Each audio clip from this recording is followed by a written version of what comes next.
Então, esses são os slides de hoje. Vocês estão conseguindo ver a tela, hein? Sim, professor. Ah, ótimo. Então, tá bom. Então, vamos começar.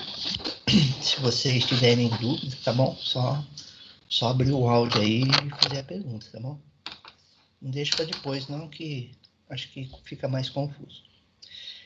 Então, essa foto aí é uma ilustração, né, da figura de Newton. Um cientista que o único cientista, na verdade, são dois cientistas só, que estão enterrados numa capela onde somente papas são enterrados. Um é o Newton e o outro é o Stephen Hawking. Tanto Newton quanto o Hawking, na verdade o Hawking sentou na cadeira de Newton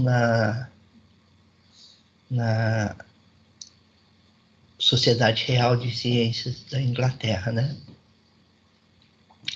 Então eles tiveram uma vida muito paralela. Newton trabalhou a gravitação. Não sei se vocês estão vendo aqui os planetas. Hawking também trabalhou.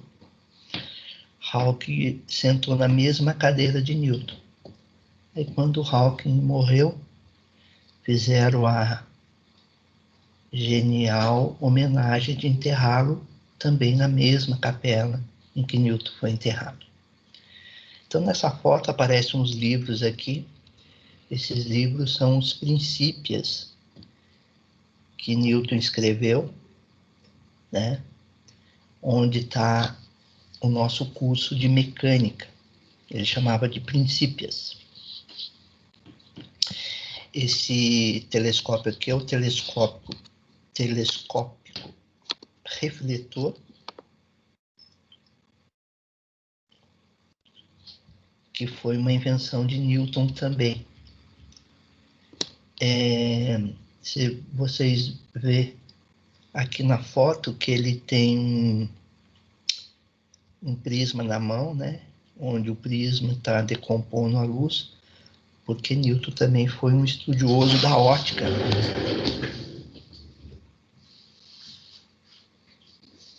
Eu tenho aqui um livro chamado Optics, de Sir Isaac Newton. Ele foi publicado, deixa eu achar aqui,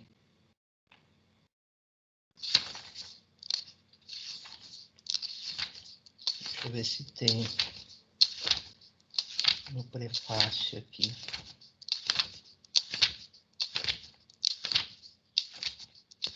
Meu Deus, que prefácio grande.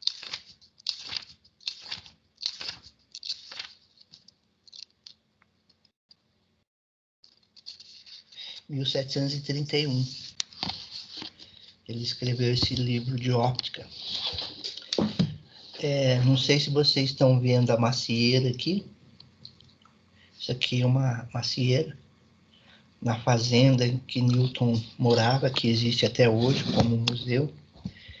Existe ainda do lado de fora, num cercado, protegido a macieira, em que, segundo Newton gostava de falar, foi ali que ele teve a ideia da força de gravitação, que a gente já usou para calcular o valor da gravidade, lembra?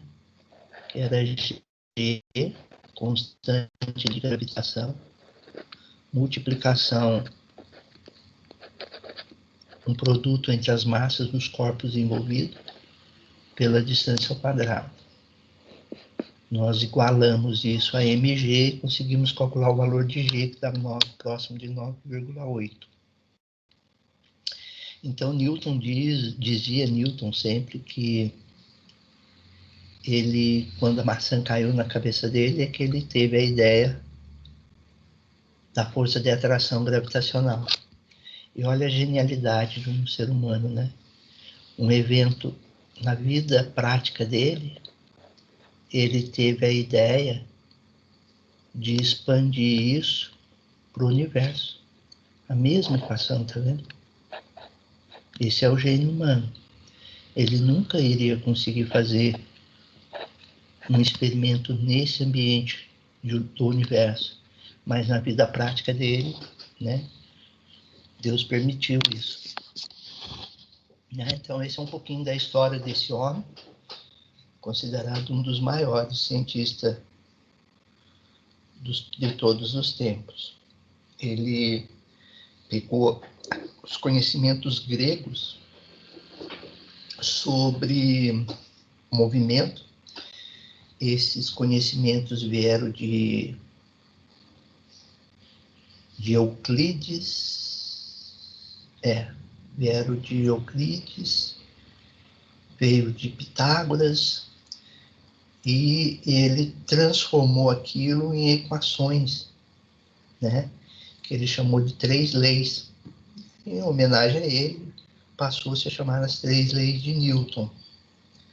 Né? Então, ele foi lá dos gregos, resgatou aquela informação e colocou matemática naquilo. Né? E, em cima dessas 3 leis, vocês vão ver que dá para trabalhar vários sistemas mecânicos. E quando eu falo de sistemas mecânicos, você pensa numa engenharia exata qualquer, né? Uma engenharia civil, uma engenharia mecânica, né? Até mesmo a elétrica. Porque muitos assuntos da engenharia elétricas são associações com algum sistema mecânico. E o sistema mecânico partiu já de Newton, né? Então, isso é uma breve história. Eu gosto de contar essas histórias para vocês observarem que o crescimento do conhecimento, ele não é integral, ele é uma rampa contínua, vai crescendo continuamente. Porque quando eu falo de degrau, parece que entre um degrau e o outro fica um vácuo, né? Algo que ninguém entendeu e postulou na frente que a partir daquilo era verdade, e a ciência não é assim, é uma rampa. Todo conhecimento é alicerçado em conhecimentos anteriores, tá bom? Então, é a nossa terceira aula, também é chamada dinâmica newtoniana, porque depois que Einstein publicou a teoria dele, alguns professores chamam dinâmica einsteiniana, onde a teoria da relatividade é válida. E que Stephen Hawking, e entre outros anteriores à sua geração, deram o nome de gravitação ou cosmologia, tá? Então, vamos lá. Então, a primeira lei de Newton é a lei da inércia. Essa lei diz o seguinte, que o corpo, se ele está em estado de repouso, e a resultante das forças que atuam sobre ele, então não é só uma força, pode ser um conjunto de forças. Se esse conjunto de forças que atua sobre ele for diferente de zero, se for igual a zero, o corpo vai manter-se no seu estado de repouso.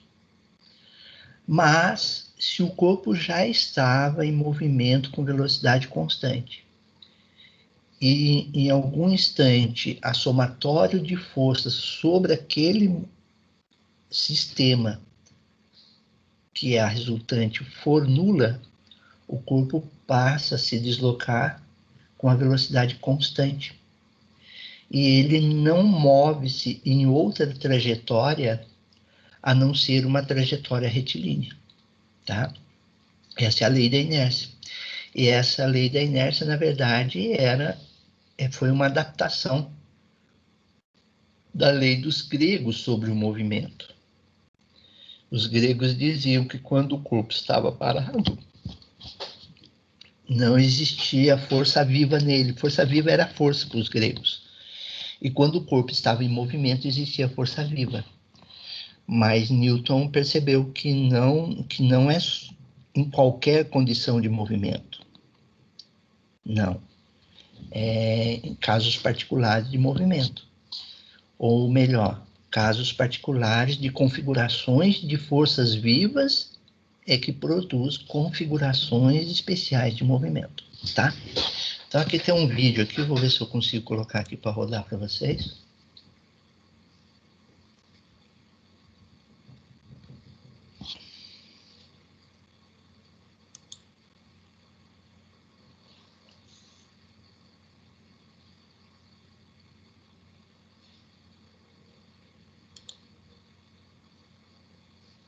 Ele está rodando.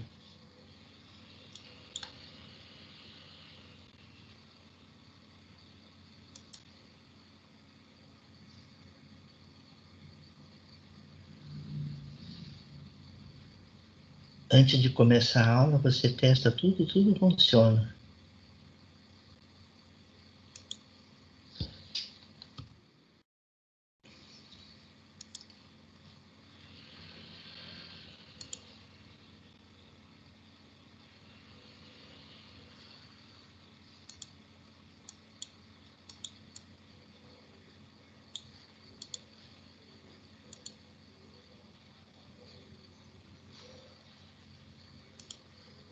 Só uma curiosidade, vou ver se é.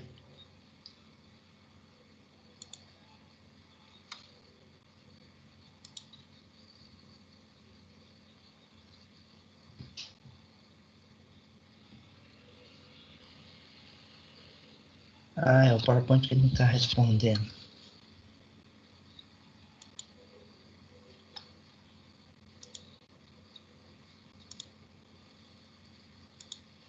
Deixa eu abrir de novo o PowerPoint.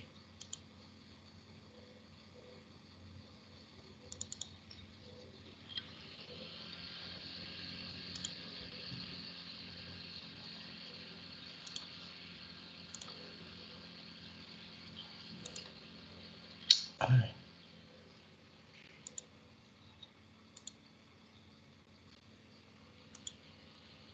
Agora vai.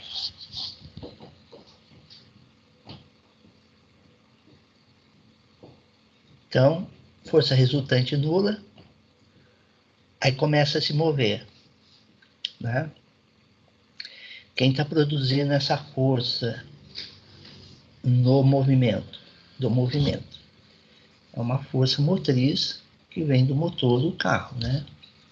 Ele está se movendo, não estou nem preocupado com a velocidade dele, mas se você pensar em termos de referencial, essa moça está parada com relação ao trem, ao ônibus, tá vendo? Está paradinha lá. Tá? Então, a vida está continuando, ela parada, com relação ao ônibus, com relação a quem está fora do trem, do ônibus, ela está em movimento. Não é importante saber se está com velocidade constante ou variado, mas está em movimento. Mas com relação ao trem, está parado. Aí ele está mostrando que ele tem um balãozinho ali, e ali ele está mostrando que tem uma linha ali, que na verdade é um pêndulo. Aí ele vai brecar o carro. Olha lá. Quando ele breca o carro, o que acontece? A força do breque atua sobre aquela moça que estava em movimento, estava em repouso, e ela entra no estado de movimento, né? Deixa eu ver se eu volto um pouquinho o vídeo aqui.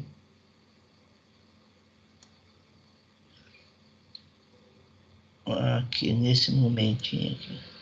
Ó, o balãozinho, tá vendo? De hélio, e o pêndulo no teto. Então, quando freou, surgiu uma força diferente de zero.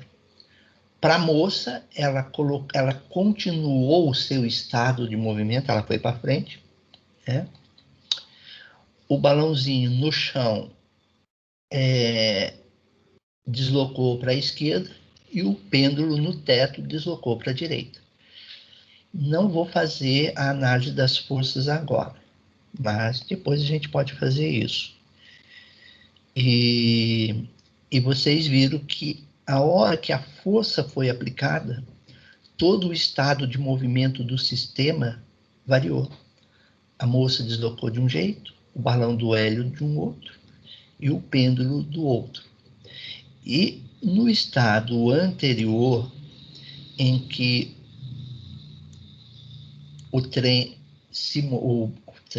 o ônibus se movia, ela estava em repouso com relação àquele ônibus. Então, ela estava dentro daquilo que nós dizemos aqui, ó, um corpo permanece no seu estado de movimento ou de repouso. Então, ela estava em repouso. Quando ele brecou, apareceu uma resultante de força diferente de zero sobre todo o sistema. E daí ela já modifica o seu estado de movimento.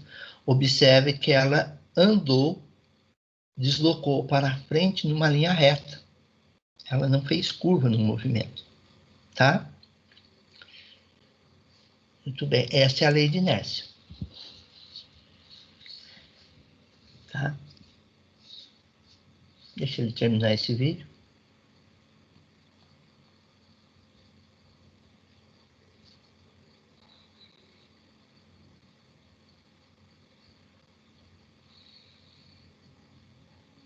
Pronto. Tá? Mudou todo o seu estado de movimento. Por quê? Agente físico, que Newton chama aqui, o que nós chamamos de força hoje, Newton chamava de agente físico. Atuou no sistema e o sistema modificou seu estado de movimento. Muito bem. A segunda lei. A segunda lei diz o seguinte, que quando as resultantes das forças atuam sobre uma partícula, então aqui para mim F é a resultante das forças, quer dizer, eu somei todas as forças e eu chamei aqui nessa equação de cima de F. Então essa força, ela é diretamente proporcional à aceleração adquirida pelo corpo. Em outras palavras, algumas vezes você acha em texto escrito assim, que a aceleração adquirida pelo corpo ela é diretamente proporcional à força aplicada ou agente físico aplicado e inversamente proporcional à sua massa. Tá bom? E o que nós vamos fazer? Para nós estudarmos os nossos sistemas mecânicos, nós vamos dividir essa equação de cima em duas equações, onde eu vou somar todas as forças no eixo X, eu vou dar e isso para mim vai ser uma resultante, tá? Aqui, quando ele fez a soma de todas as forças, ele deu o nome de F. Nós não vamos precisar dar nome, só iremos garantir a soma correta. Esse símbolo, esse M, cabeça para baixo, na verdade, ele é um símbolo grego que representará para nós a soma, tá bom? Então, eu vou somar todas as forças no eixo X e igualar a massa vezes a X. Vou somar todas as forças no eixo Y e vou somar massa vezes a Y. Então, por que somente nesses eixos? Porque eu só vou trabalhar no plano. Se você precisar estudar um movimento que você precisa trabalhar nas três dimensões, você vai fazer a somatória das forças, Fz, igualar a massa vezes a Z, tá bom? Mas a nossa não, só no plano. Ok? E por que eu desmembrei assim? Porque eu poderia trabalhar a equação F igual a M vezes A trabalhando vetorialmente. Eu acho que vocês já estão tendo aula de cálculo de vetores. Eu poderia trabalhar a equação de cima escrevendo assim. F vetor é igual a massa vezes aceleração vetor. E isso representa fazer isso na prática, que é o que a gente vai fazer, tá bom? Então, vou pôr o vídeo aqui para vocês verem. aquele carrinho ele vai se mover com uma força F, essa força é resultante desse peso ou desse elemento de massa que está atuando ou interagindo com a Terra e sofrendo uma força-peso. E essa força-peso puxa o carrinho, e ao puxar o carrinho sofre o seu estado de movimento, alteração no seu estado de movimento. Aqui ele está mostrando para vocês a posição com o tempo, ó, uma parábola. Por que uma parábola? Porque nós tínhamos visto que no movimento acelerado, x era igual a x0, v0t, mais a sobre 2t quadrado. Está mostrando a velocidade, o gráfico da velocidade, é uma reta. Por quê? Porque v era igual a v0 mais a de t, um polinômio de primeiro grau. Também já vimos essa equação. E agora a aceleração. Uma constante, que é esse valor aqui, ó. Tá vendo? E A é igual a uma constante. Aqui, nesse próximo gráfico, ele está mostrando as três equações. As três funções juntas. A aceleração, tá vendo? A velocidade e o deslocamento. Nós estudamos este, sem se preocupar com a causa, que foi a cinemática. Mas quem era o agente causador desses movimentos? Era exatamente isso aqui, ó. Aqui é a superfície da Terra. Qualquer corpo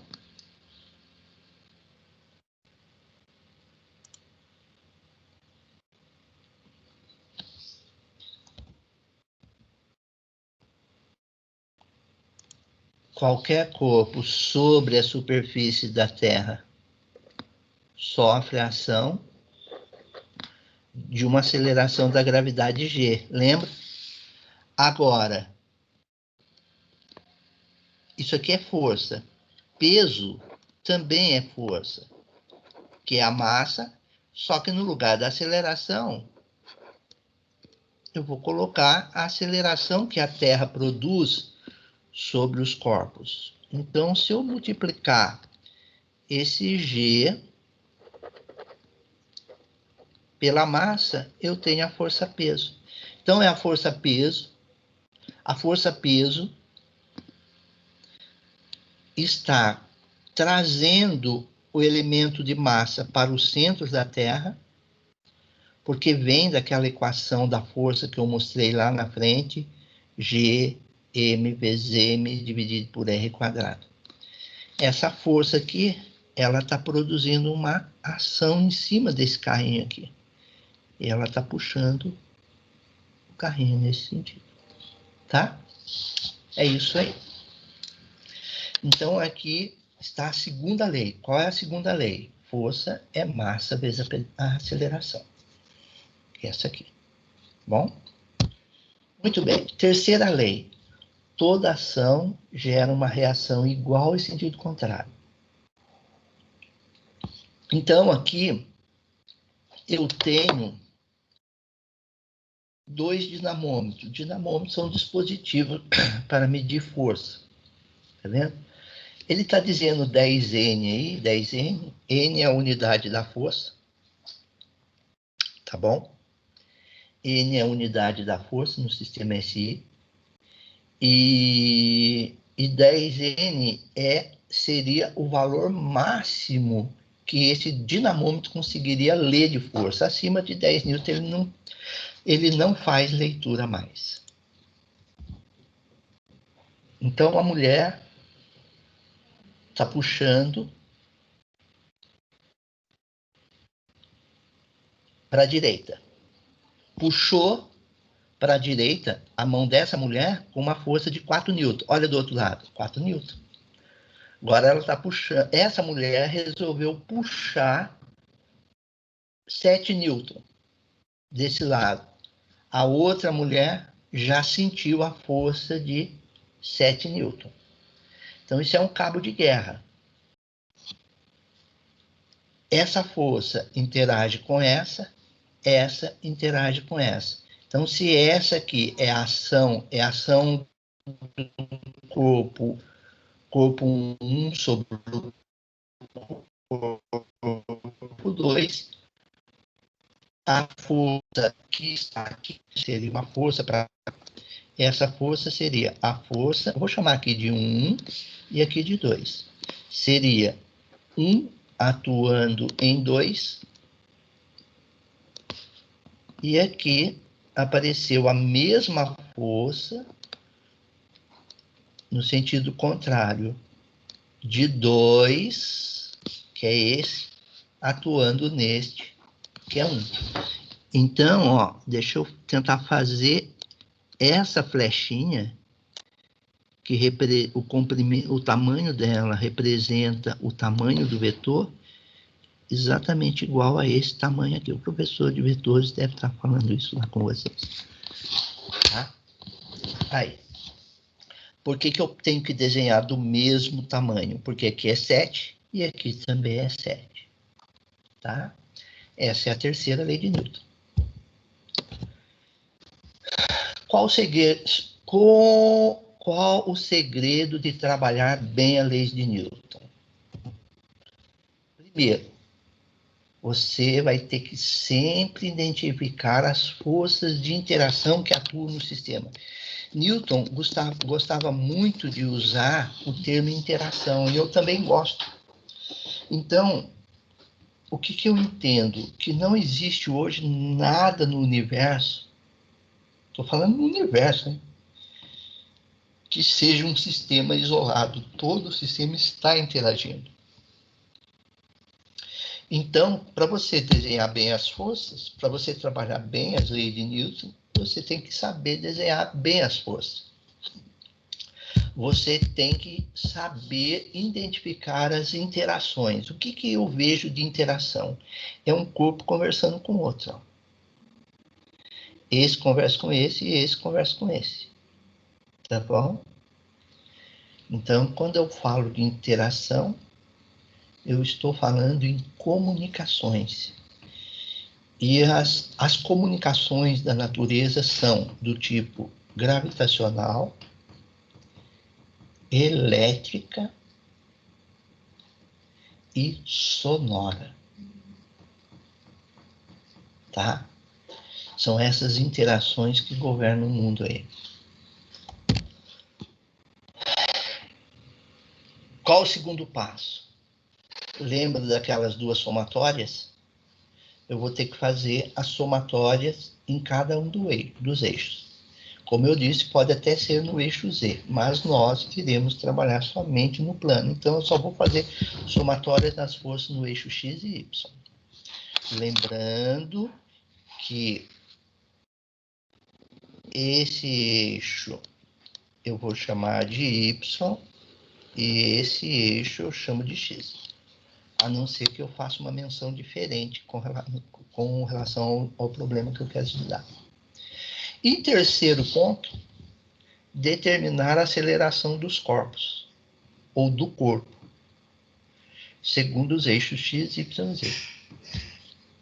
Então, quer dizer o seguinte, quando você vai receber o problema, você vai ver que existe um monte de perguntas.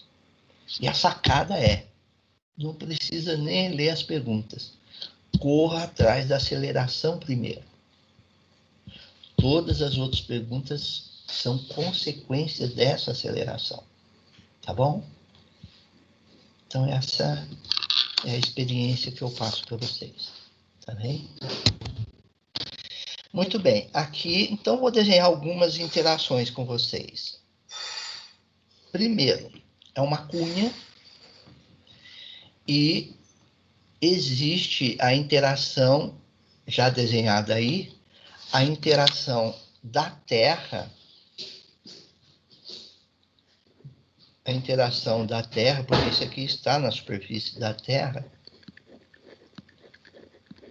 com o corpo, gerando a força G, peso, que ele chamou aqui de Fg, mas isso aqui é o peso M vezes G, tá? Só tem essas forças atuando? Vamos ver, rodar o vídeo para ver.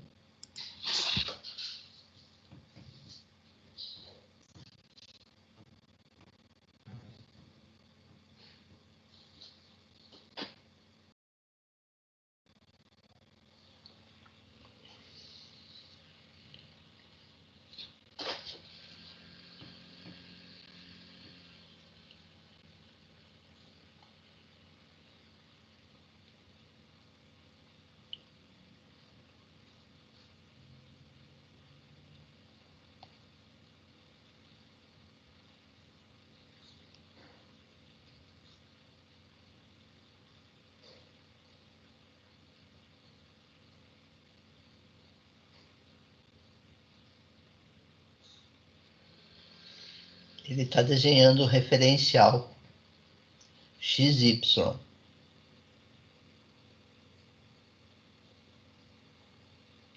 Esse é o eixo Y que ele está desenhando.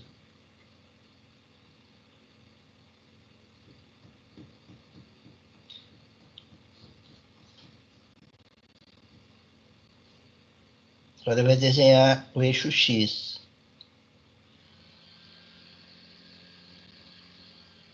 E ele está mostrando aí, ó, primeiro você decompõe a força-peso em componentes X e Y. Essa é a força X.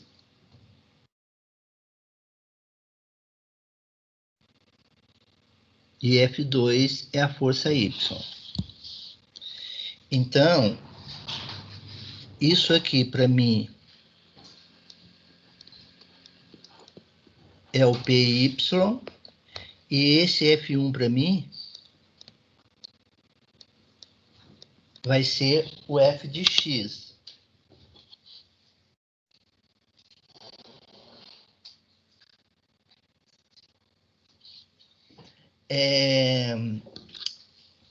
Só que existe uma outra interação que ele esqueceu de anotar. Mas eu vou anotar aqui com vocês. Então, a interação desse corpo com a Terra gera a força Fg, que eu chamei de P. Automaticamente você vai decompor isso em duas forças. A F de X e a F de Y. Oh, perdão. Aqui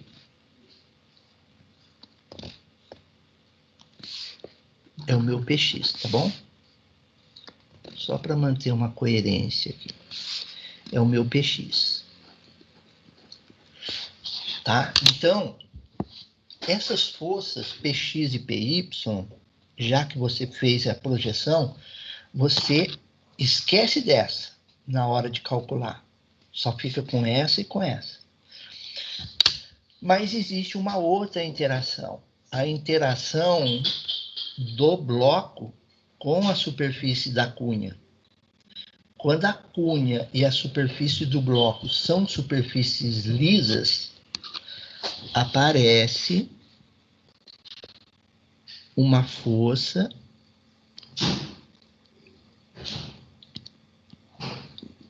perpendicular ao bloco, ou à superfície do bloco, ou à superfície da cunha, que nós chamamos de força normal. Como que surgiu a força normal?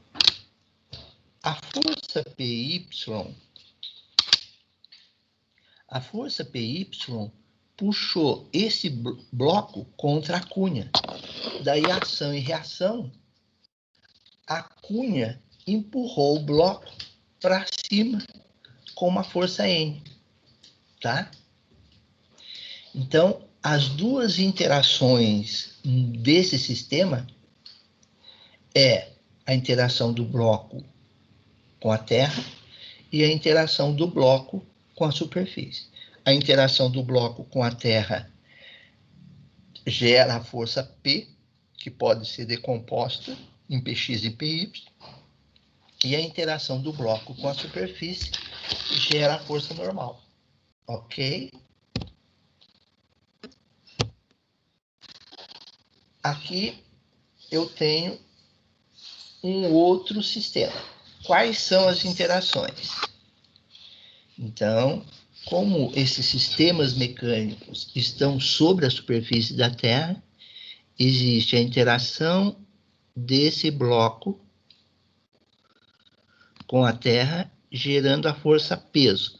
Vou chamar de P3, que seria M de 3 vezes G.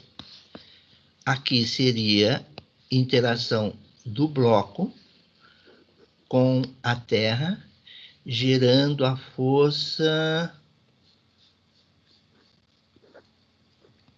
P5 aqui, né? Está dizendo que é 5, vou chamar 5 aqui. P5, que seria M de 5 vezes G. E a interação desse bloco com a Terra, gerando a força P4, que é M4 vezes G. Ok? Melhor. Tá, esses nomes aqui, 1, 3, 4, 5, são nomes que eu escolho, então não é importante. O que é importante é você identificar que a interação desses blocos com a Terra gera força-peso. Ok? Peso 1, ou peso 3, peso 5 e peso 4. Tá bom? Muito bem. Acabou a interação? Não acabou a interação. Esse bloco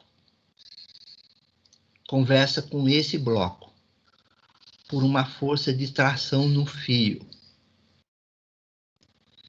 Porque a conversa desse bloco com esse bloco é pelo fio. Então, se existe a conversa, existe a interação. Se existe a interação é força, existe força. Agora, esse bloco também conversa com esse bloco pelo fio. Então, existe uma interação desses dois blocos e o meio de conversa é o fio. Então, aparece uma tração. Agora, e esse bloco conversa com esse bloco? Não. Esse bloco só conversa com o 5. O 4 só conversa com o 5. O 4 não conversa com o 3 diretamente. Indiretamente estão conversando. Tá? Deixa eu pôr aqui para rodar. Ele vai mostrar as trações no cabo.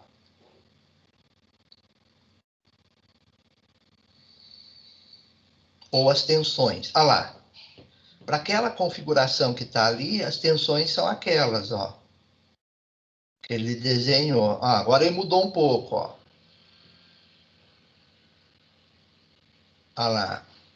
As tensões alteraram também, ó. Olha o tamanho. Olha, observe. Então, as forças, dependendo da configuração, as tensões são totalmente diferentes, tá? Então, vocês já observaram, né? O segredo é desenhar as forças. Se não desenhar as forças corretamente, você não calcula a aceleração corretamente. E eu já dei uma ideia prática para vocês. Se vocês não calcularem a aceleração corretamente, não vão conseguir responder nenhuma pergunta do sistema mecânico, porque todas as perguntas do sistema mecânico diretamente estão relacionadas com a aceleração. Tá?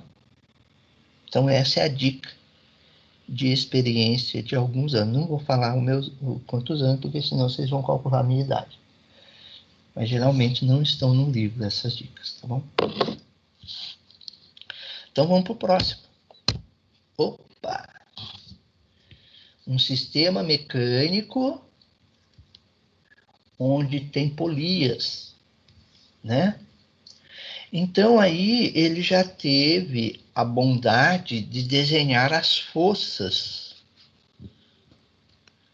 com a interação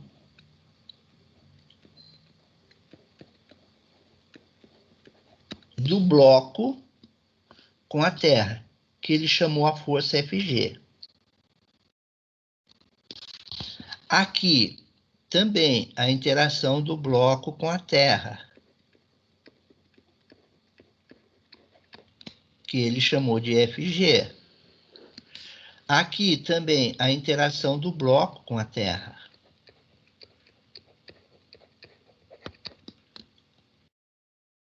Apareceu a força Fg, tá bom?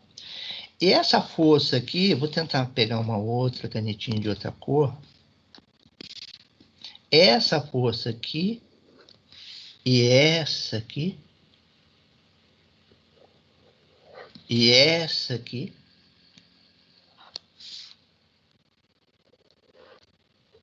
são as forças aplicadas.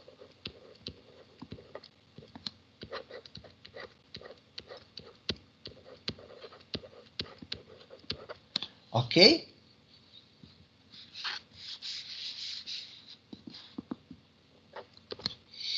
Vou rodar o vídeo, porque agora eu quero mostrar para vocês as forças de interação. Por quê? Porque existe a conversa desse bloco com o fio. Existe a conversa desse bloco por esses dois fios. Existe a conversa desse bloco por esses dois fios.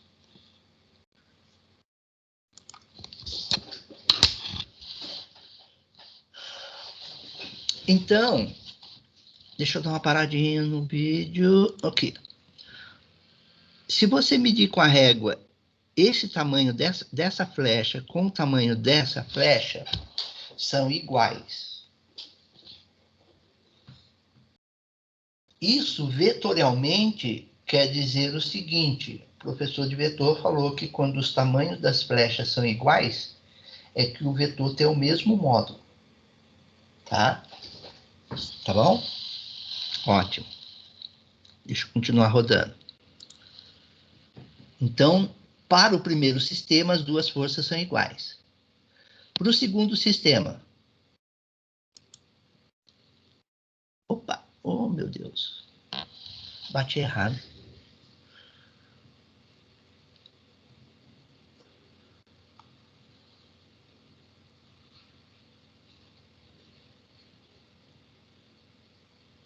Para o segundo sistema, deixa eu dar uma... Ai, Jesus! Espera aí.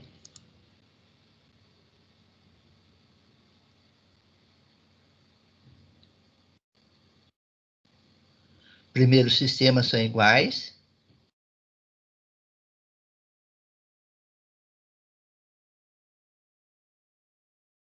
Segundo sistema. Se você pegar uma régua e medir o tamanho desse vetor, é exatamente igual ao tamanho desse vetor, tá vendo? Mas observe aqui, olha o azul com o vermelho. Então, observe que o vermelho é menor que o azul. E quando você estiver de posse desse vídeo aí, ou se você quiser medir aí, nesse momento, se esse professor, o Vascavi, se ele não perder o detalhe, o vetor vermelho ele tem que ser a metade do vetor azul. Até vou medir, que agora eu fiquei curioso. Não vou mandar mensagem para ele. 20. 12. Deveria ser 10. Eu acho que ele se preocupou sim. Maldade do coração, já ia reclamar para ele, né? Mas acho que eu não vou reclamar, não. Agora vamos ver o outro.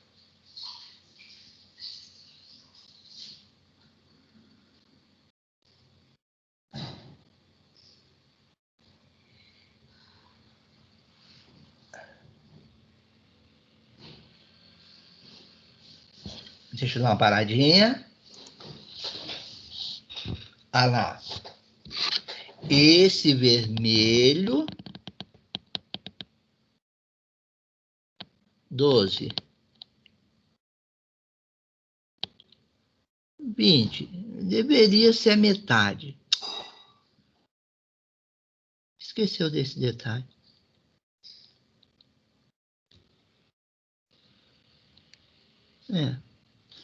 Pecou nisso, mas tá bom, muito bom. As simulações dele. Então, quando você tem uma polia móvel, observe que nesse sistema aqui, ó, a polia se move, ó. Nesse sistema, a polia se move. Nesse aqui, a polia não se move. Então, quando você tem polia que não se move, a força aplicada é igual à força peso. Quando você tem uma polia móvel, a força aplicada é a metade da força peso. Já é suficiente para levar o bloco para cima. Aqui, ele até, ó, aqui, ó, ele não esqueceu do tamanho dos vetores, mas aqui, ó, ele está dizendo que é somar e dividir por 2, ó. Ah, tá bom, tá ótimo. Aqui é uma polia móvel. Então, a força aplicada é a metade da força peso. Então, nunca esqueça.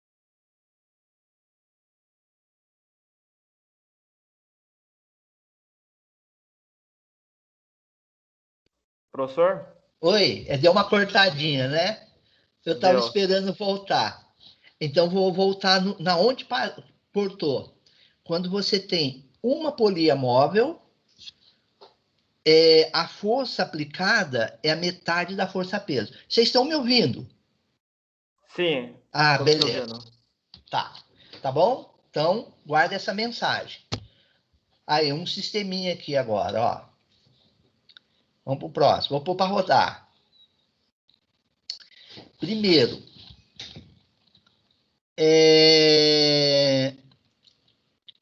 essa força que ele desenhou aqui azul é a força-peso. Na verdade, ela deveria estar aqui embaixo desse bloco. Eu teria desenhado aqui.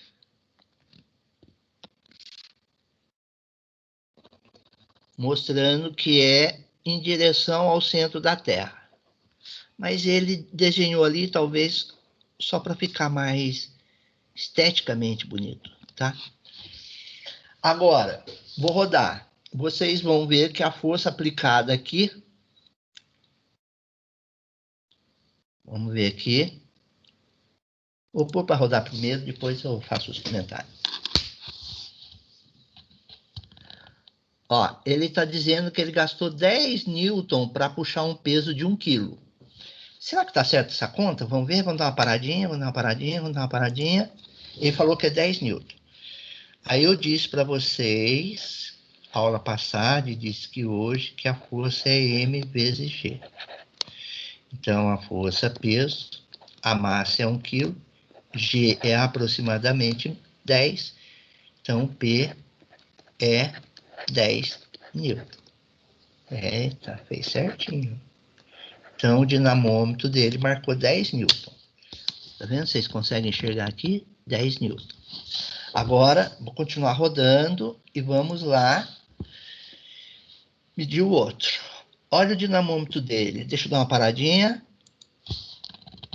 5 newton. Uma polia móvel divide a força por 2. 5 newton. Tá bom? Vamos lá. Vamos continuar.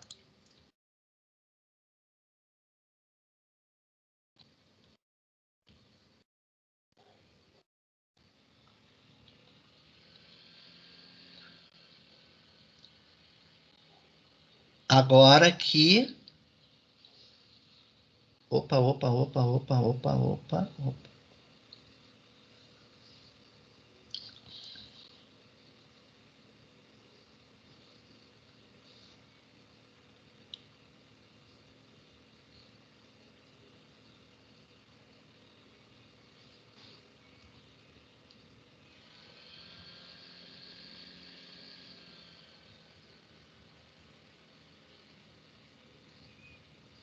Agora aqui, pessoal, olha. A polia fixa, são as polias presas ao teto. Então, aqui, eu só tenho polia fixa. A força aplicada é igual à força-peso. Agora, aqui, eu tenho uma polia móvel, que é essa, uma polia móvel. Aí, a força aplicada é a metade da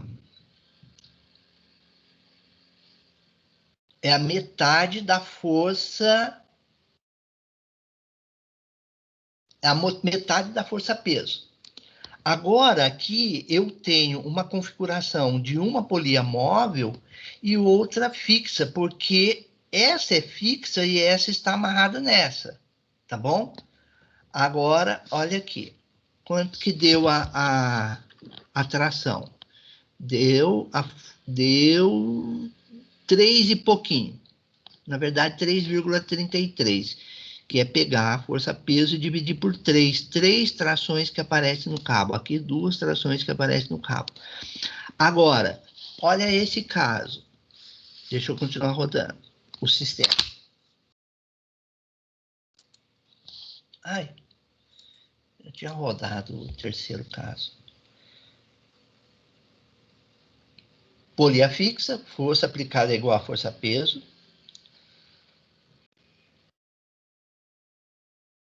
Uma polia móvel, a força aplicada pode ser a metade da força-peso, que já é suficiente para levantar a força-peso. Nessa configuração, é uma polia móvel, mas a configuração gera 3 trações no cabo, aqui só 2. Então, a tensão é dividida por 3. E aqui, ó, essa régua atrapalhou.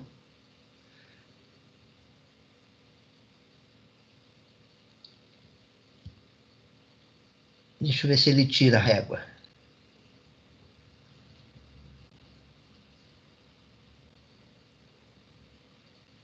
Ah, tirou. Aqui, ó, essa é uma polia móvel e aqui tem uma outra polia amarrada nessa que é móvel. Aqui são 2 polias móveis. 2 polias móveis geram uma divisão da força aplicada em 4. Porque para cada polia móvel, eu divido por 2. Como eu tenho 2 polias móveis, eu tenho que dividir por 4. 3 polias móveis, divido por 6 e assim sucessivamente. Tá? Muito bem. Então, quando tem polia fixa, você pode se despreocupar na hora de desenhar as trações. Mas quando tem polia móvel, você tem que saber desenhar as trações. Professor, eu não sei desenhar bem as trações. Não, ainda não. Mas eu vou resolver exercício com vocês e lá eu vou desenhar bem com vocês, vocês vão aprender, tá bom? Mas aqui só aguarde um momento, ó. Uma polia móvel, 2 trações. 2 polias móveis, 4 tração, tá? Mas eu desenho com vocês. Muito bem. Aqui eu tenho um corpo sem atrito. É o mesmo da cunha. Só que se você pegar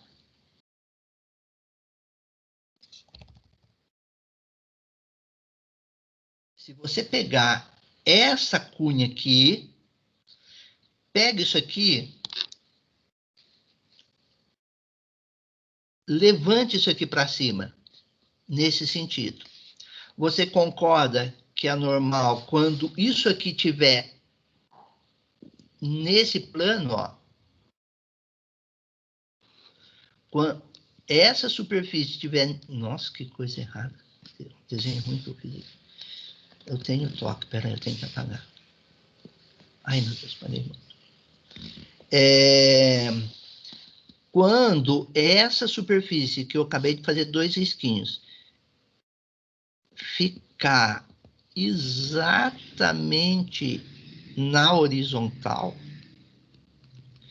a força normal vai ficar assim, pessoal.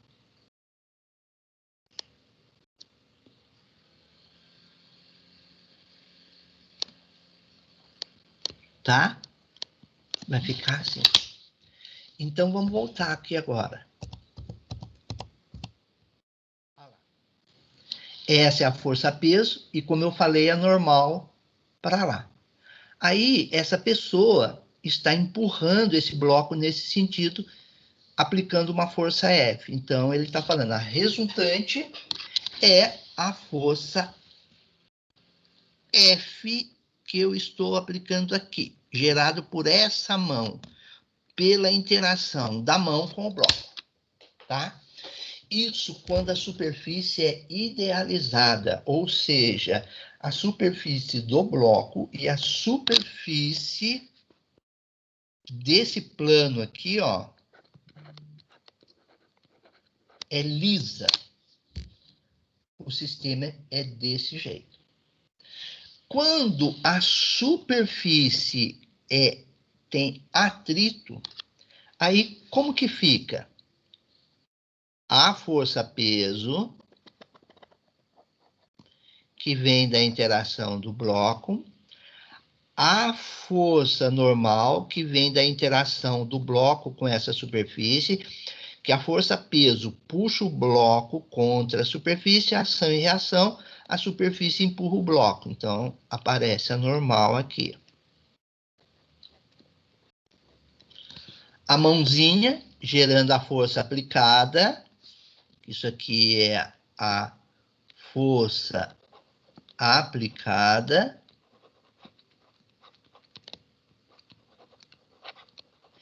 E agora, por essas duas superfícies estarem em movimento ou possibilidade de movimento, ou eminência de movimento, próximo para entrar em movimento, aparece a força de atrito.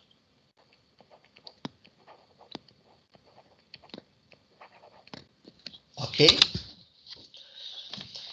Esse aqui é o pêndulo se movimentando. Nós fizemos a aula de física experimental do pêndulo. Calculamos o período. Naquele momento não falei das forças naquele pêndulo e aqui eu estou mostrando as forças para você. Então ele adotou um sistema de referência que é o seguinte. Esse eixo aqui é o eixo Y. E esse eixo aqui, ó, é o X. Então, esse referencial anda junto com a partícula. Então, essa força mg é a interação daquela esfera de massa m com a Terra. Gera a força-peso. Daí ele pegou e decompôs isso. Isso aqui é o PY e isso aqui é o PX. Muito bem. Se você olhar para esse triângulo, ele faz um ângulo de 90 graus com esse eixo, tá vendo? Então, eu vou pegar a relação trigonométrica, cosseno de θ, que ele chamou esse ângulo de θ. É cateto oposto, é cateto adjacente, que é PY, sobre a hipotenusa, que é P. Então, isso aqui é cosseno de θ é igual a PY sobre MVG. Então, o meu PY vai ser M vezes G vezes cosseno de θ.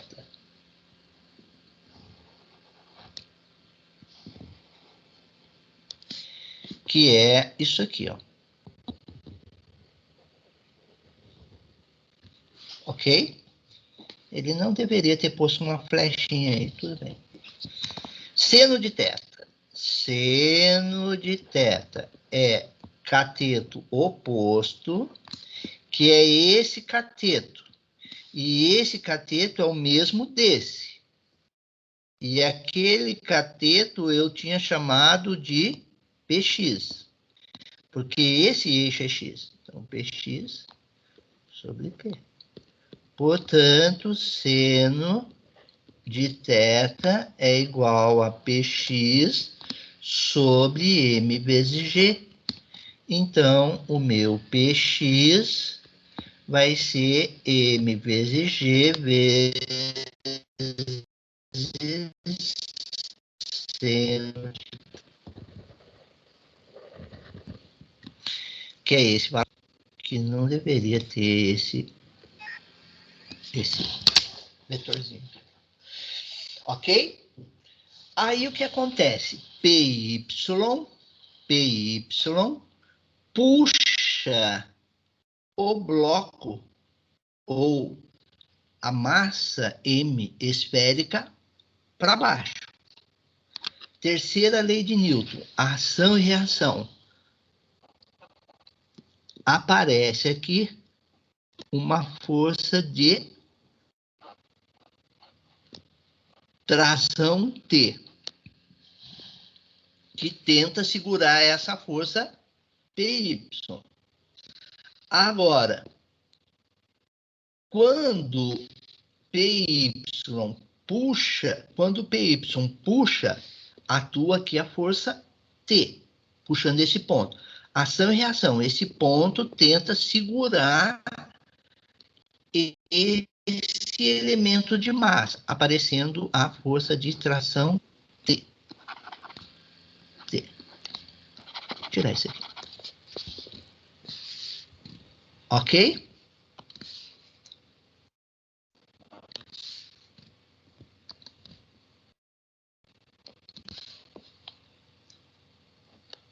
T. Muito bem. Olha, então, essa configuração onde aparecem as projeções é exatamente igual à do pêndulo, à do bloco descendo a cunha.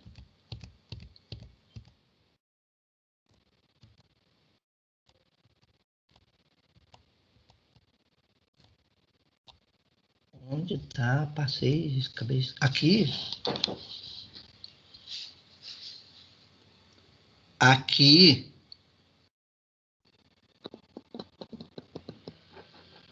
é o meu PY. Aqui é o meu PX. Ah, já está aqui. PX. E... Deixa eu apagar.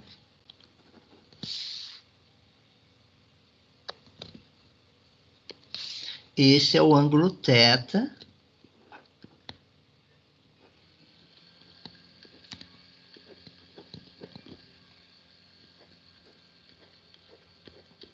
Esse é o ângulo θ. E esse θ é justamente o ângulo de abertura entre a superfície plana da cunha e a superfície inclinada. Tá? Então, aquele sistema, apesar de parecer muito diferente, mas matematicamente são muito idênticos em termos de projeções seno e cosseno. Perfeito? Aqui é um disco que está rodando. No centro desse disco existe um plano e aqui uma massa. Então, quando esse sistema está rodando, esse bloco puxa o pino com uma tração T. Ação e reação, esse pino puxa o bloco com essa tração T. Essa T é igual a essa. Vou apagar, desenhar com a mesma cor para você saber que são as mesmas forças, tá bom? Então, ação e reação sempre está aparecendo no sistema. Lembre-se disso. Aqui eu tenho uma massa, então, resumindo, interação do bloco do corpo com a Terra, gera força-peso. Interação do bloco com a superfície, gera a força normal e pode gerar a força de atrito, quando a superfície for rugosa, se não só a força normal. E o terceiro caso é quando a força é aplicada num corpo elástico. Então, aqui eu tenho um corpo elástico. Quem que é o corpo elástico? A mola. Então, está aqui a mola no seu estado natural, como ela está aí. Aí eu venho e aplico uma força. A mola se distende, tá? A mola se distende, ó, como ela ficou maior. Agora eu vou e tiro a força. O que vai acontecer? Ela volta no seu estado natural. Um corpo elástico, que é a mola, é isso. Ela sofre uma deformação por um agente físico aplicado, que é a força. Tirou a força aplicada, o sistema volta no seu estado natural. Esse é um corpo elástico. Só mola? Não. Imagine um bloco massivo de ferro. Se você coloca numa prensa e pressiona ele dentro de um certo valor, quando você tira a pressão da prensa, ele volta no seu estado natural. Agora, se você coloca esse bloco massivo de ferro numa prensa e você aplica muito a força sobre ele, passando de um valor crítico, ele já não volta mais no seu estado natural. Você passou do limite da elasticidade do corpo. Qual é o limite da elasticidade do corpo? É quando o corpo funciona como se fosse uma mola. Tirou, ele volta na sua posição natural. Quando você passou desse limite, você passou do estado elástico do material. Você entrou no estado inelástico do material. Isso vai acontecer no estudo de resistência dos materiais. Vocês são da computação, talvez vocês não vejam, mas se vocês migrarem para a computação científica, dependendo da empresa que você for trabalhar, meu amigo, o campo de vocês é muito grande. Vocês vão ter que ter essas informações físicas, entender as informações físicas para poder fazer uma simulação, entender um valor simulado, coisa desse tipo. Quando você passa daquele regime, você entrou na região inelástica. E daí, na faculdade, você vai usar o livro do Dieter para estudar o que acontece após o regime elástico. Então, aqui embaixo eu tenho uma massinha de modelar. Imagine mentalmente essa massinha redondinha, você pegou, arredondou ela, levantou ela de uma altura e solta. Pum. Quando você soltar, ela só, quando ela cair no chão, você pegar, você vai ver que ela está deformada. Ela não está mais na região elástica. Então, a massinha é um corpo inelástico. Porque a hora que ele sofreu a deformação, ele não volta mais no seu estado natural. Então, toda massinha que você comprar, quando você for comprar para o seu filho, para o seu sobrinho, você fala, olha, eu estou dando uma massinha para você, mas ela já está no regime inelástico. Talvez ele não entenda, mas você treinou a física. Porque ela é somente elástica a hora que que a empresa acabou de gerar. Quando ela pegou e colocou dentro de um potinho, ela já sofreu a primeira deformação. Sofreu essa primeira deformação, nunca mais ela volta no seu estado original. Então você acabou de dar essa massinha para o seu sobrinho. E se você considerar que aquele é o estado original, a hora que ele apertou a massinha, pronto, já tirou do seu estado original. Ela já está no regime inelástico, ela não volta mais. Muito bem. A força aplicada, agora eu vou equacionar. A força aplicada aqui, eu vou chamar de F.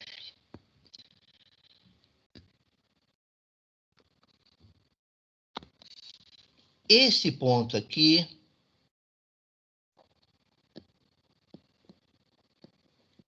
que eu vou chamar O, é a posição natural ou estado natural do corpo elástico. Quem é o corpo elástico? Aqui, a mola. Aí você veio e deformou essa mola, aplicou a força. E a distância daqui até aqui eu vou chamar de X. E essa força aplicada, F,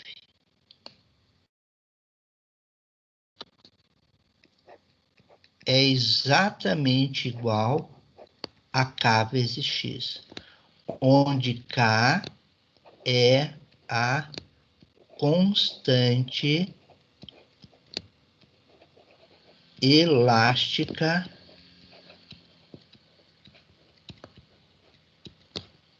do corpo elástico, que é a mola. Então, geralmente os livros escrevem K é a constante elástica da mola. Mola. Então, as interações importantes. Interação do corpo com a terra, força-peso. Interação do corpo com a superfície, quando a superfície é lisa, normal. Interação do corpo com a superfície, mas a superfície não é mais lisa, normal mais atrito. E a interação do corpo com a interação do corpo, aplicação de uma força sobre um corpo elástico. Aparece a força elástica Kx. Isso aqui é também conhecido como força de Hooke. Era um físico inglês que vivia brigando com Newton. Muito bem. E agora? Debruçando nos estudos, fazendo continhas. Tá? Então, vamos... Dá para resolver um, ou pelo menos tentar adiantar o primeiro. Vamos para a nossa lousa branca. Debruçar em cima dos livros. Tá? Então, vou abrir um programa aqui. Vou manter isso. Vou abrir o meu...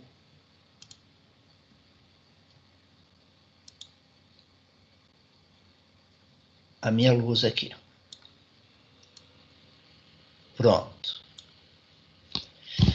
Já tomei a liberdade de desenhar os eixos X e Y aí do sisteminha, tá? Então, é um sistema mecânico composto de uma parede na forma de L. Tem uma corda nesse ponto da parede, uma corda nesse ponto da parede. E entre esses dois pontos da parede, da corda, dessas duas pontas, um corpo de massa de 10 quilos foi adicionada ou posicionada nesse ponto aqui, tá?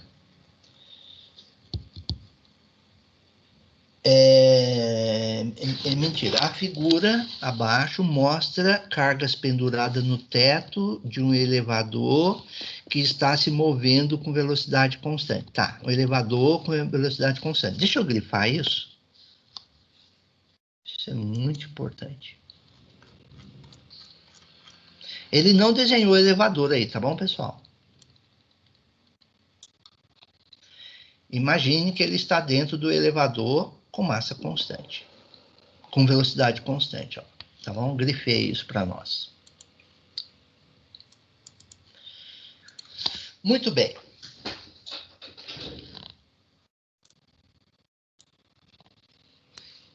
Opa.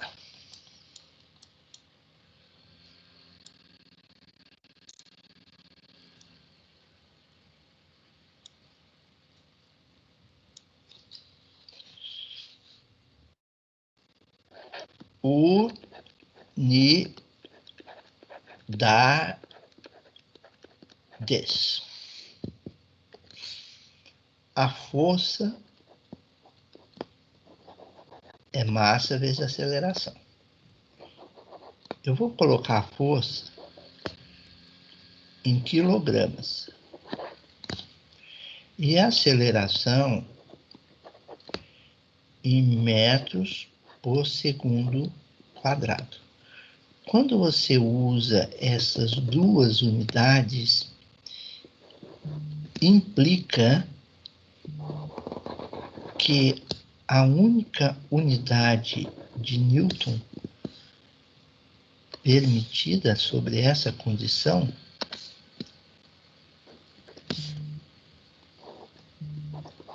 é que a força tem que estar em Newton.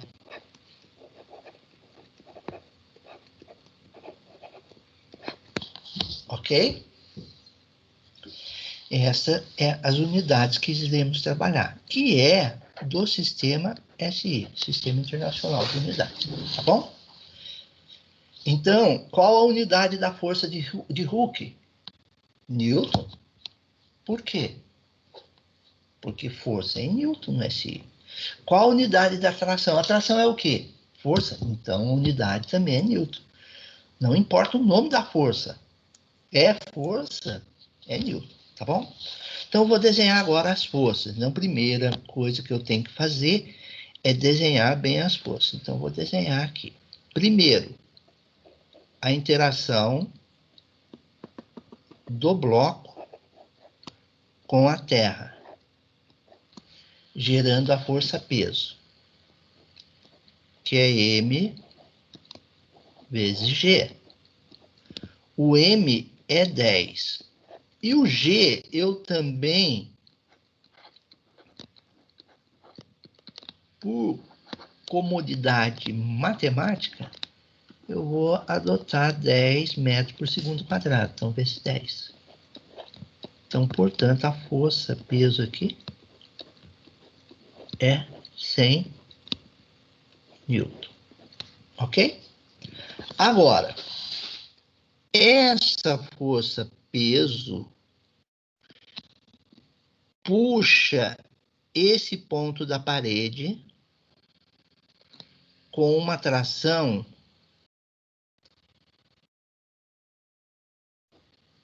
T1. Ação e reação. Esse ponto da parede segura esse ponto da corda com a mesma tração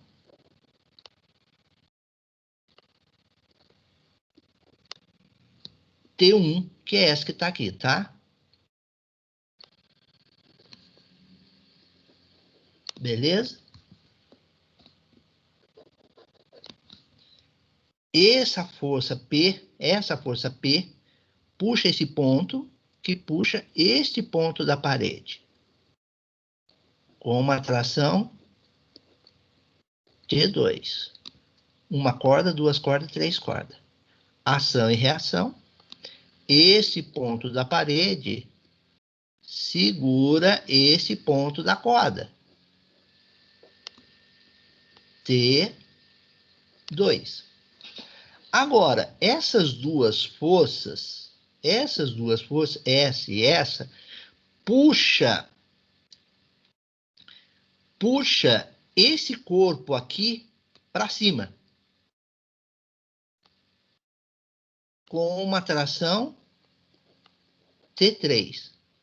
Ação e reação, esse ponto da corda tenta segurar esse corpo de massa M aqui, por essa tração T3. Tá bom? Como aqui existe um ângulo, eu já vou desenhar as projeções. Essa projeção aqui é o T1Y, que é desse eixo. E essa projeção aqui é o T1X, que é isso aqui, ó. E T1Y é isso aqui. Ok? Agora, pessoal, ó, se aqui é 60 graus, aqui é 30 graus.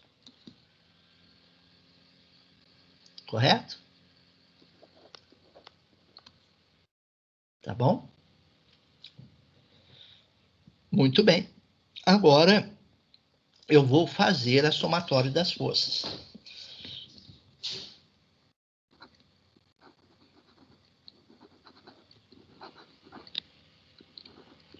Somando as forças.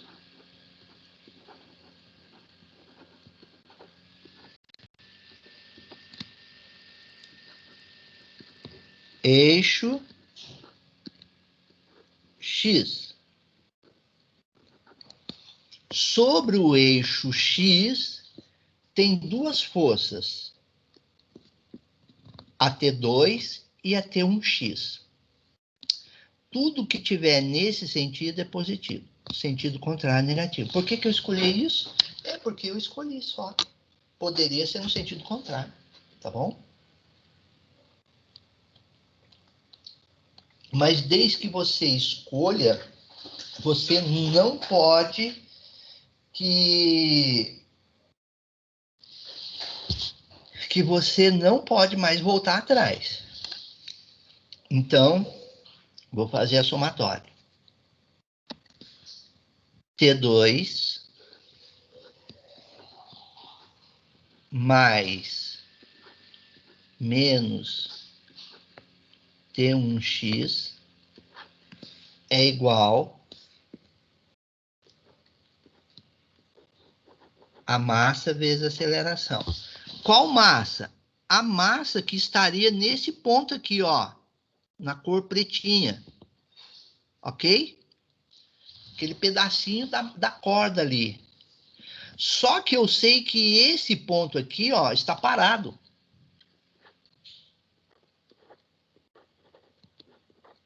O ponto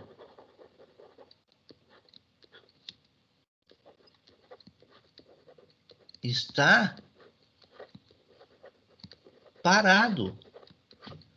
Se está parado, eu tenho que T2 mais com menos, menos, T1x é igual a zero, porque a aceleração aqui é zero. Zero vezes m dá zero.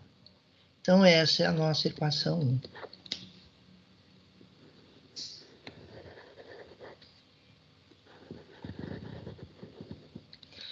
Agora, eu vou fazer a somatório das forças no eixo Y.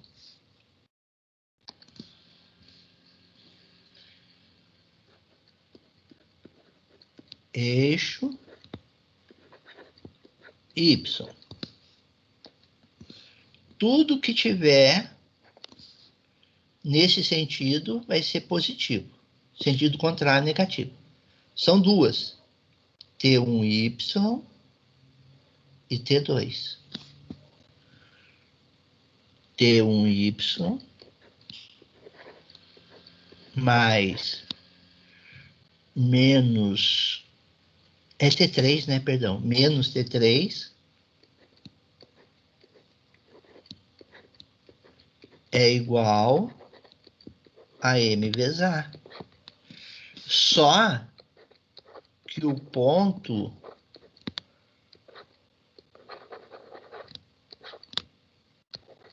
está parado.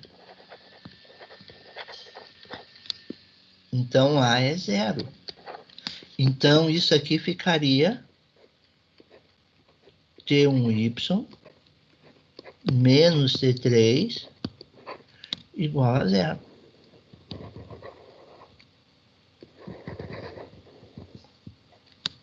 Essa é a nossa equação 2.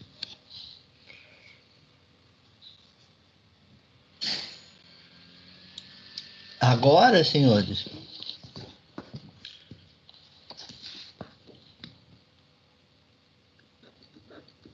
no corpo,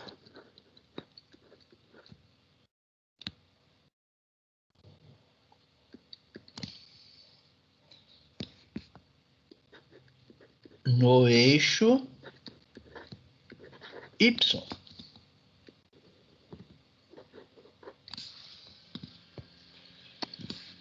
Corpo, esse. Eixo Y. Por que Y? Porque só tem forças aqui, não tem forças aqui. Que seria o eixo X. Então, só aqui. Então, T3 é positivo. Mais menos P. E seria massa de quem? Desse corpo. Vezes a aceleração. Só que o corpo está também parado. Então, A é 0. Então, eu sei que T3 menos P é 0. T3 é P, que é igual a 100. Então, essa é a nossa equação 3. Ok? Deixa eu fazer as projeções e depois eu vou liberar vocês e vocês vão tentar terminar. Próxima aula eu continuo daqui para lá, para fazer os outros exercícios. Olha aqui. Vou pegar esse cara aqui, vou desenhar aqui. É o T1. Vou fazer um zoom ali.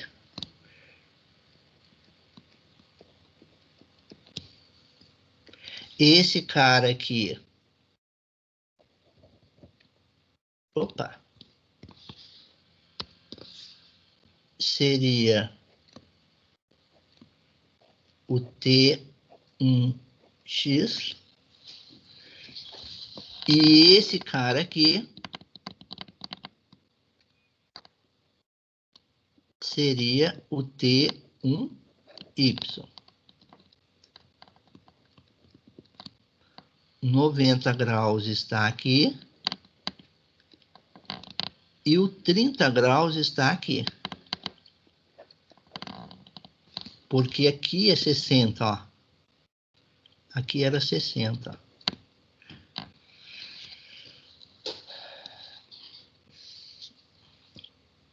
Não, perdão, aqui é 60 também, né? Desculpe. Nossa, que gafe, hein? E vocês ficaram quietinhos. Queriam ver eu errar lá, né? Ó, porque se aqui é 30, aqui é 90, então aqui é 30. Esse daqui até aqui é 90, aqui já é 30, então aqui é 60. Então deixa eu arrumar lá em cima, que eu escrevi errado, né?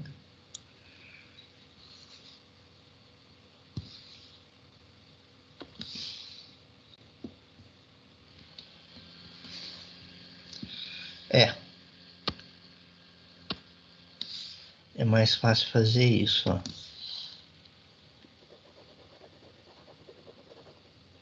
Aqui é 60.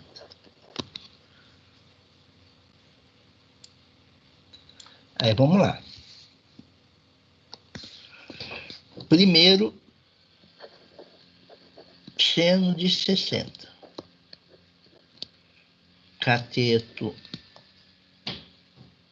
adjacente sobre a hipotenusa T1. Portanto... Professor, então seria cosseno, né? Ai, cosseno. Nossa, muito bem, verdade mesmo. Cosseno de 60. Cosseno de 60, T1x sobre T1. Então, T1x, cosseno de 60 é meio, né? Então, seria meio T1. Então, essa é a nossa equação 4. E o seno de 60 seria T1y, que seria esse cateto oposto, só que esse cateto é o mesmo desse. T1y sobre T1, que é a hipotenusa. Então, portanto, T1y é seno de 60, que é raiz de 3 sobre 2, sobre a hipotenusa T1. Isso é 4. Daí, nós vamos agora fazer o quê? Substituir 4 e 5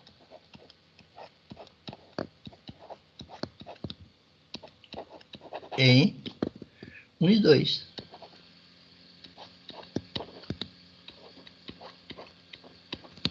Então, vamos aqui. Opa. T2 menos T1x, meio T1, é igual a 0. Essa é a nossa equação em linha. E agora, T1y, T1y. Quem é T1y? Raiz de 3 sobre 2 T1, né? Verdade? T1 menos T3, que é 100, é igual a 0, que é o nosso 2'. Então, portanto, T1 vai ser 100, que vai para lá, positivo, que multiplica por 2, dá 200. Raiz de 3. Então, T1 vai ser 200 raiz de 3 sobre 3 Newton. Pessoal, vê se eu não estou errando aí. Ok? E agora, achamos T1. Eu vou calcular o T2, ó.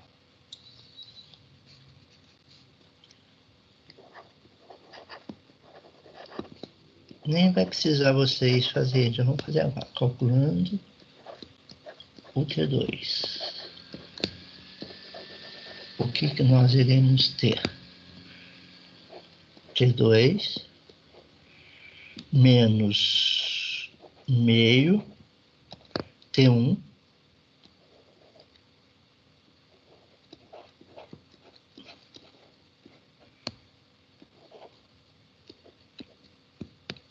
é igual a 0.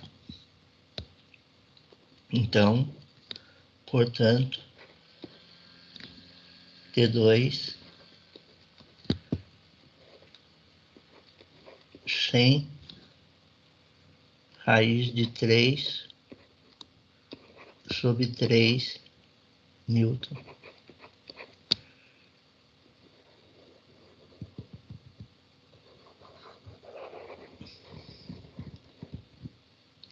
Então, como ele pede para a gente encontrar em cada uma das três vertentes da corda, encontra a tensão em cada uma das três vertentes da corda. Então, ele quer o T1, o T2 e o T3. T1, T3, o T1 e o T2. Ok? Acho que é isso, né? Então, pessoal, próxima aula, agora já 8h42. Próxima aula, a gente dá continuidade, tá bom? Eu vou subir o material no Teams e no Eva para vocês. Vou fazer um PDF desse exercício resolvido e já subo junto também, tá bom? Deixa eu fazer a chamada para a gravação primeiro.